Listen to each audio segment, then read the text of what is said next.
ও আমার নবীকে সর্বগুণে যারা মানিয়া লইয়াছে তারা বান্দা থেকে বন্ধু হইয়া গেছে।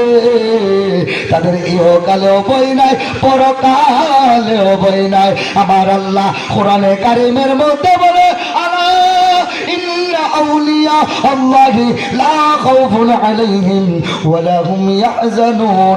ও সাবধান দুনিয়ার মানুষ, যারা আমার বান্দা থেকে বন্ধু হইয়া গিয়াছে তাদের ইহকালে বই নাই, পরকালেও তাদের বই থাকবে না, থাকবে না, থাকবে না। ও বান্দা থেকে বন্ধু হয়ে গেছে। কি হয়ে গেছে? বন্ধু বুঝিননি? বাংলাতে বলে বন্ধু, আরবিতে বলে অলি। অলি মানে বন্ধু। অলি কারা? ও নবীওয়ালা যারা, যাদের মধ্যে আমার নবীজির রঙে রঙিন হইয়া গেছে, যারা নবীর রঙে রঙিন হইয়া গেছে, ওই বান্দাটার বান্দা থাকে না, বন্ধু হইয়া যায়। বন্ধু হলে লাভটা কি? আলা ইন্না আউলিয়া আল্লাহি লা খাউফুন আলাইহিম ওয়া লা হুম ইয়াহজানুন।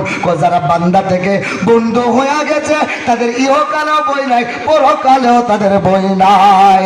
আমার আল্লাহ আরো ঘোষণা দেয় হাদিসে কুদসির মধ্যে, মান আদালি ওয়ালিয়ান ফাকাদ আযানতু বিল হারব। আমার আল্লাহ বলেন, আমার বান্দা থেকে যারা বন্ধু হয়ে গিয়েছে তাদের সাথে যারা দুশমনি করবে, তাদের সাথে যারা দুশমনি রাখবে, আমি আল্লাহ তাদের সাথে যুদ্ধের ডিক্লার দেই। মানে যারা আল্লাহর ওলিদের সঙ্গে দুশমনি করে, আমার আল্লাহ বলে ও যারা আল্লাহর ওলিদের সাথে দুশমনি করে, আমি আল্লাহ তাদের সাথে যুদ্ধের ঘোষণা দিই। আল্লাহু আকবার বল। যারা আল্লাহ যাদের প্রতি যাদের উপরে যুদ্ধের ঘোষণা করে, ওই ব্যক্তিগুলা কি ঈমানদার না বেঈমান? আল্লাহ কি কোনো ঈমানদারের সাথে যুদ্ধ ঘোষণা করবে? কাদের সাথে করছে? বেঈমানদের সাথে। কাদের সাথে? বেঈমানদের সাথে। বেঈমানদের সাথে আমার আল্লাহ বলে, সাবধান, সাবধান হয়ে যাও, সাবধান হয়ে যাও। তাদের সঙ্গে ওলি আল্লাহর সঙ্গে দুশমনি করতে চাইও না। দুশমনি করতে গেলে কি হবে? আমি আল্লাহ তোমাদের সাথে যুদ্ধ ঘোষণা করলাম। এবার বলুন, যারা মাজার মুকাম ভাঙতেছে, আল্লাহর ওলির মাজার ভাঙতেছে, তারা কি আমার আল্লাহর পক্ষে না বিপক্ষে? ভাই সত্যটাকে সত্য বলবেন। যারা এই মাজার মুকাম ভাঙতেছে, বলুন তো, এই যে মাথায় টুপি পাইলাম, পাঞ্জাবি পাইলাম, দাড়ি পাইলাম, এটা কার দ্বারা? কার দ্বারা? বাবা শাহজালালের দ্বারা। কার দ্বারা? শাহজালালের দ্বারা, শাহপরানের দ্বারা, গেসুদারাজ কল্লা শহীদের দ্বারা, শাহ আমানুর শাহর দ্বারা, খাজা মাইনুদ্দিন চিশতি রাদিয়াল্লাহু তাআলা আনহুদের দ্বারা। ঠিক না বেটি? যে খাজা মাইনুদ্দিন চিশতি রাদিয়াল্লাহু তাআলা আনহু একদিনে 90 লক্ষ বেদিনকে মুসলমান বানাইছে। কোন নবী রাসূলের ইতিহাসে এই ঘটনা নাই। 1,24,000 নবী রাসূলের ঘটনার মধ্যে এই ঘটনা নাই। একদিনের 90 লক্ষ বেদিনকে মুসলমান বানাইতে। আল্লাহু আকবার কোন? এই ক্ষমতা দিছে কে? আল্লাহ। ক্ষমতা দিছে কে? আল্লাহ। যদি ক্ষমতা দেয়, আমাদের কোনো সমস্যা আছে? খাজা মাইনুদ্দিন চিশতি আজমেরি সঞ্জিরি রাদিয়াল্লাহু তাআলা আনহু সানজান শহর থেকে এসেছে ভারতবর্ষে। যেহেতু রজব মাস খাজা বাবার উরুসের মাস, খাজা বাবার উরুসের মাস, আলিমুল্লাহ সারা উরুসের মাস, এই জন্য খাজা বাবার একটু কথাটা বলি।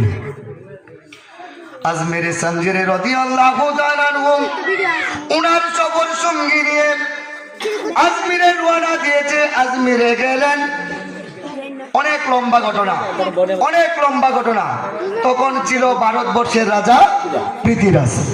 তখন কে ছিলেন? বাংলাদেশে শাহজালাল বাবা যখন বাংলার জমিনে আসছে, তখন সিলেটের মধ্যে শাহজালালের বাবার বিরুদ্ধে কে ছিল? গৌরগোবিন্দ। গৌরগোবিন্দ ছিল বাংলাদেশে শাহজালাল বাবার বিরুদ্ধে, আর ভারতবর্ষে ছিল পৃথ্বীরাজ খাজা বাবার বিরুদ্ধে। উনার সফর সঙ্গী নিয়ে আজমির শরীফে প্রবেশ করলেন। এমন এক জায়গার মধ্যে গিয়ে তাবু গাড়লেন, যে জায়গার মধ্যে পৃথ্বীরাজের ঘোড়াগুলি রাখতো, উটগুলি রাখতো। কি রাখতো? এই পিচ্ছির একটু থামান, পিচ্ছির একটু থামান। খাজা মাইনুদ্দিন চিশতি আগো খাজা মাইনুদ্দিন চিশতি এই জগৎ করিলারে পাগল আজমিরে ঘুমায়া। আল্লাহু আকবার। খাজা মাইনুদ্দিন চিশতি আজমিরে রাদিয়াল্লাহু তাআলা আনহু ভারতবর্ষে প্রবেশ করলেন। যেই জায়গার মধ্যে তাবু গাড়লেন ওই জায়গার মধ্যে পৃথিরাজের উট ঘোড়া রাখতো, বাঁধতো। যেই দিন খাজা আজমিরি সঞ্জের রাদিয়াল্লাহু তাআলা আনহু তাবু গাড়লেন, এই খবর পৃথ্বীরাজের কাছে গেল। কোথায় থেকে জানি কিছু দরবেশ আসছে আমাদের দেশে আইসা আমাদের ধর্ম থেকে তাদের ধর্মের মধ্যে মানুষকে নিয়ে যাচ্ছে। এই খবর যখন পৃথ্বীরাজের কাছে গেল, পৃথ্বীরাজ তার উজিরদেরকে খবর দিলেন, তাদেরকে বিতাড়িত করে দাও, তাদেরকে আমার দেশ থেকে বিতাড়িত করে দাও। উজির আসলেন, আইসা দেখে উট যেখানে বাঁধা থাকে, উটকে যেখানে ঘাস খাওয়ায়, উটকে যেখানে রাখে, ঘোড়াকে যেখানে রাখে, এইখানের মধ্যে তারা তাবু গাড়লেন। আইসা তাদেরকে তলব করলেন, আপনারা কারা? ও আমরা মুসাফির। ও মুসাফিরের জায়গা এখানে নাই, আমাদের রাজা হুকুম দিয়েছে এখানে আপনারা থাকতে পারবেন না। আজমির সঞ্জেরে রাদিয়াল্লাহু তাআলা আনহু উনার ভক্তদেরকে নিয়ে, সফর সঙ্গীদেরকে নিয়ে এই জায়গা ত্যাগ করলেন। ত্যাগের সময় বলে গেলেন, উঠলে সেই জায়গার মধ্যে আমি খাজা মাইনুদ্দিন জায়গা পাই না, ওই জায়গা থেকে উটগুলা লড়বে না।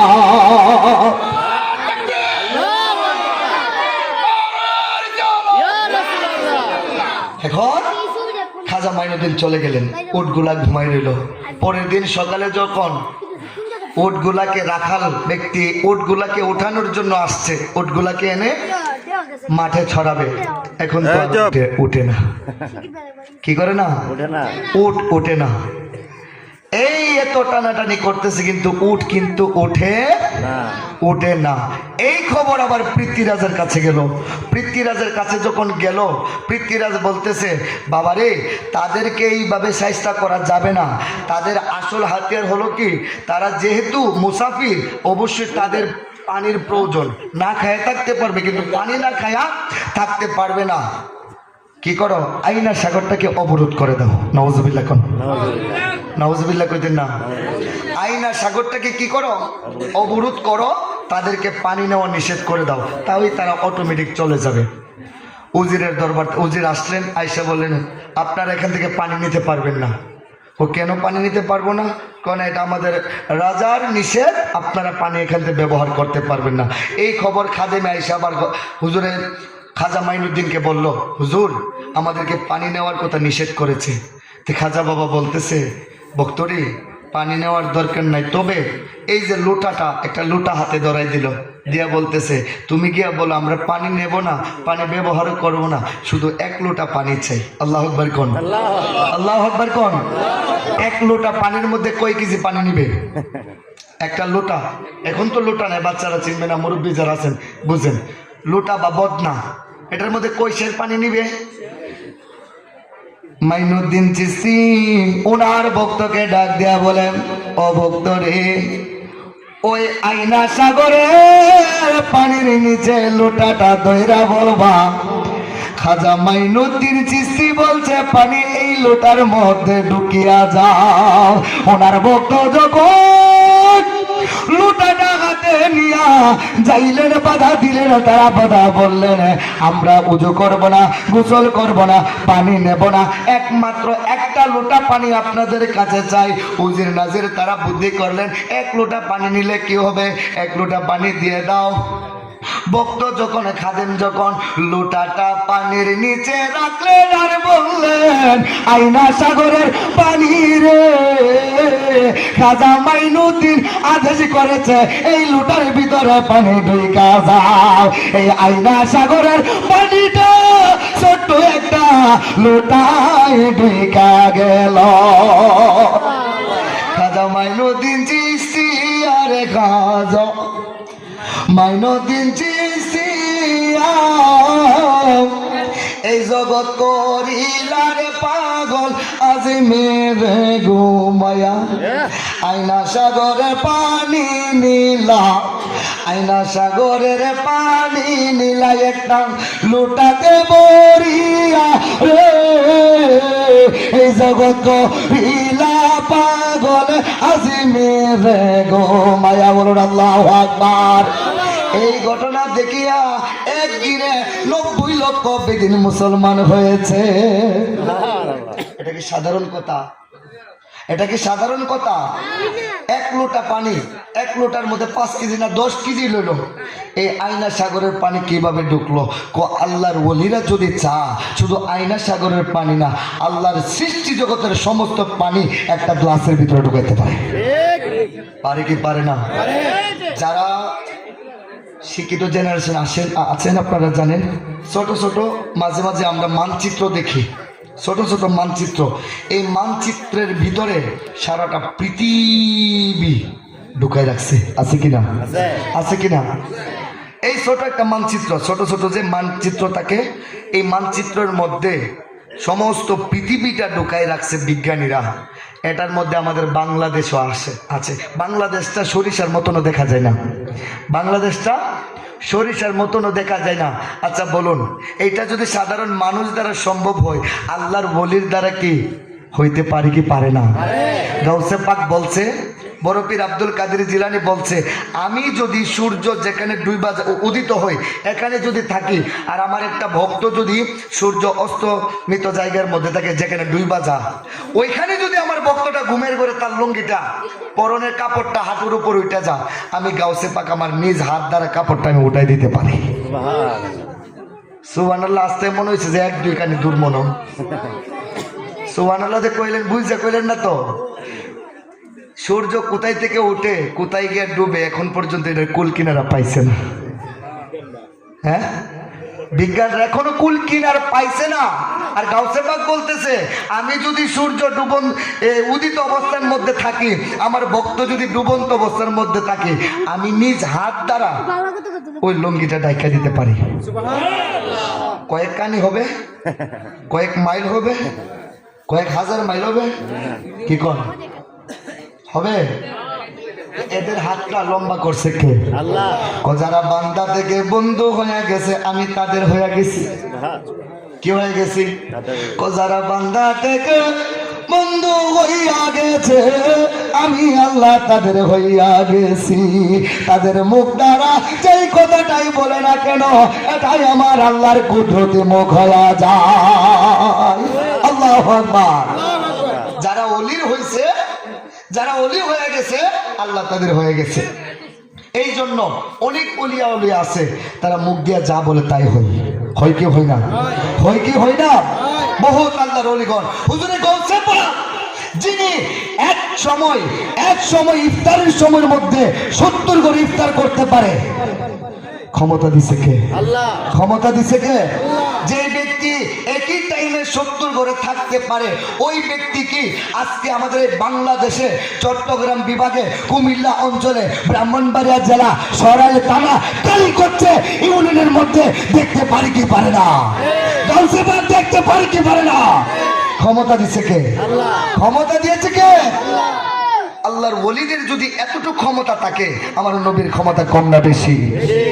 ওই নবীকে ছোট করে দেখার কোনো অবকাশ নাই। তাজিম করতে হবে, আমার নবীকে তাজিমের মতন তাজিম করতে হবে। আমরা দরুদ শরীফ পড়ি কি পড়ি না? আমি আইসাই সর্বপ্রথম কিয়াম করেছি, আমার নবীজির শানে মিলাদ পড়েছি। বাবারা, ভাইয়েরা, স্কুল কলেজ মাদ্রাসার ছাত্রী ভাইয়েরা যারা আছেন, বোনেরা যারা আছেন, আপনারা অবগত আছেন, বাংলাদেশের মধ্যে আমরা জাতীয় ভাই কি চলে যাচ্ছে জি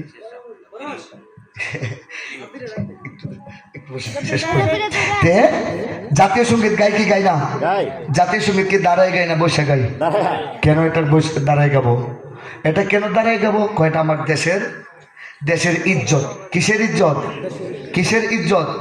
বৈশা গাওয়ার কোনো বিধান নাই। দাঁড়ায় নারায়ে তাকবীর, নারায়ে রিসালাত, নারায়ে গাউসিয়া। হযরত মাওলানা মুফতি ওলিউল্লাহ ফারুকী সাহেবের আগমন এই মাহফিলের পক্ষ থেকে নারায়ে তাকবীর, নারে রিসালাত।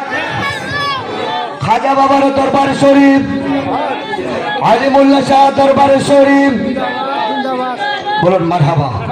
খুশি না বেজার? বাবা আমি আসলে আসছিলাম একটু লাইনটা একটু বাইদা দেওয়ার জন্য। ভাই তো ওয়াজ তো করবে ভাইয়ে, ওয়াজ করবে ভাইয়ে, আমার একটু জিজ্ঞাসা করছে যাতে আপনারা জয় মাজান একটা পরিবেশ করলাম জমার জন্য। আলোচনা শুনবেন, এখন আলোচনা শুনবেন, শানও শুনবেন। আল্লাহ যেন আমাদেরকে কবুল করে সকল বলে আমিন। আল্লাহ পাকের দরবারে